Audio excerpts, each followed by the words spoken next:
Young Turks now has audio, the TYT Audio Network, podcasts of some of your favorite shows and new shows, including one with Nina Turner, former Ohio State Senator. She's going to do We the People with Nina Turner, talking about equality and justice and seeing that through the eyes of regular Americans who are affected by politics and policy.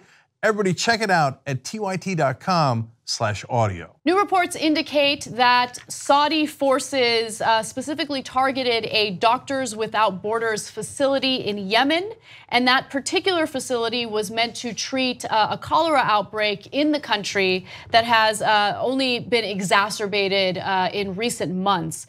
Millions of people are at risk of cholera, and as you know, Yemen has also been dealing with famine as a result of this war. Now, Doctors Without Borders says that the newly constructed treatment center had clear markings on the roof identifying it as a healthcare building, and that staff had shared its coordinates with the Saudi and United Arab Emirates-led coalition. Now, understand that the United States is very much involved in this war. It's involved in this war through funding the Saudi efforts against the rebels in Yemen. And the one piece of good news from this story is that luckily no one died and no one was injured from this particular strike, because no one was in the facility yet. They hadn't begun bringing in patients yet. In August of last year, though, a Saudi-led coalition airstrike hit an MSF, that's a Doctors Without Borders hospital, in which 19 people were killed and 24 were injured. Also, just to give you an idea of how supportive the United States has been in these efforts, the US has provided targeting information, equipment, and aircraft refueling to the Saudi air campaign, which has been widely criticized for being indiscriminate and killing civilians in places like hospitals, funerals, and homes. And there have been thousands of civilians killed, Yemeni civilians killed, and a huge portion of them are children. Yeah, and the thing is, it's great, obviously, that no staff were killed in this particular accidental bombing, and that no patients had been moved in yet. However, that does not mean that no one will die as a result of this. This is a country that desperately needs cholera treatment clinics exactly like that one. And so the people who will no longer be able to go there for help with this disease, which is, by the way, already killed thousands of people in Yemen and is expected to kill far more in the future, they will now have to go without treatment. And we know that for a significant number of them, it will result in death. It's crazy how many proxy wars are being fought throughout the world. So of course we have that complicated situation with Syria, but similar forces are playing a role in what's going on in Yemen right now. So the Houthi rebels basically drove the president of Yemen out. And that president is supported by Saudi Arabia. And so Saudi Arabia gets involved in this war against the Houthi rebels in order to bring that president back into power. The Houthi rebels are funded and supported by Iran. So it's a complicated situation. You have the United States involved and backing the Saudi efforts there. And under the Obama administration, things were not great. But Obama did something at the very end of his last term that was good, and then Trump basically reversed it. So I do want to talk about that a little bit. The Trump administration is weighing an appeal from the UAE for direct US support to seize Yemen's main port for humanitarian aid from Iranian-backed Houthi fighters.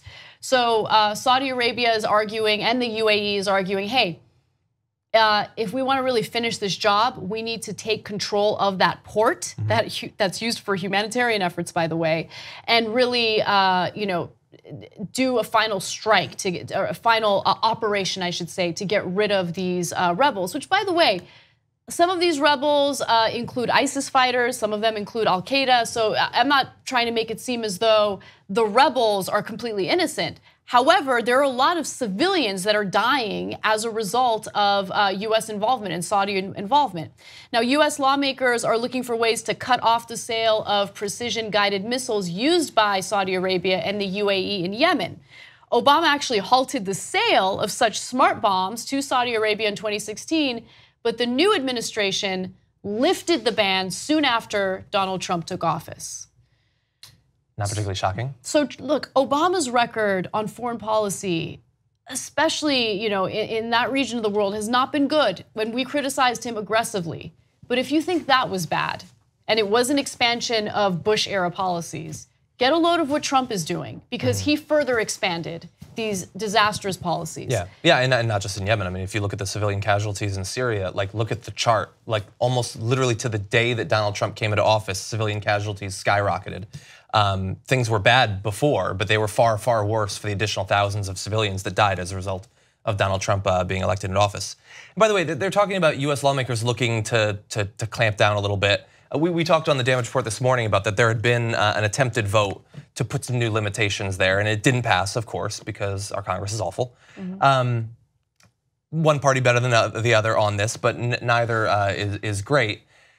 The thing is, we have obviously decided that we are not going to use whatever influence or leverage we have to bring an end to this conflict. We're just not going to do that. So at the very least, we should not be actually assisting in the bombing of these facilities, whether it results in civilian casualties or if it's bombing medical buildings, as has happened multiple times at this point.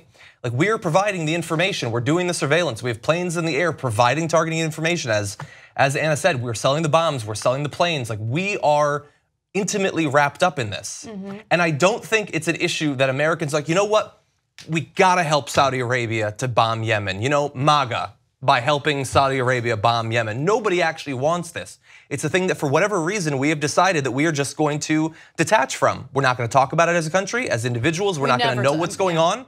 And so those who are profiting from it or supported ideologically in government, they can do whatever we want. There are some politicians who are doing the right thing. Chris Murphy, who I believe is the Democratic congressman of my former undergrad at UConn, he has been trying to draw attention to this. Bernie Sanders has, I believe Tulsi Gabbard has as well. A few have, but not nearly enough to actually get the traction that we need to pull out of this conflict. Yeah, absolutely. And again, yes, we are intimately involved. I think that one of the main reasons is, you know, the government's stance against Iran. As we know, the rebels are backed by Iran. So of course, naturally, we're going to support the Saudi efforts against these rebels. And more importantly, it always goes back to money. I mean, we're the ones selling the weapons, and weapons manufacturers got to make their money. That's one of the main reasons why we get involved in these conflicts abroad. And you know, sorry to bring this point up again, but again, it's a good point. Who is the U.S. to make arguments against human rights violations in other countries when we ourselves fund human rights violations in other parts of the world?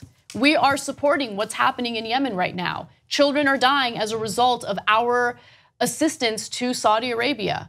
And it's really a moment where we need to step back and consider, you know, where our tax dollars are going and what kind of brutality we support throughout the world. 2 easy ways to follow the Young Turks. One is hit the subscribe button down below, then you're a TYT subscriber. And second is ring the bell.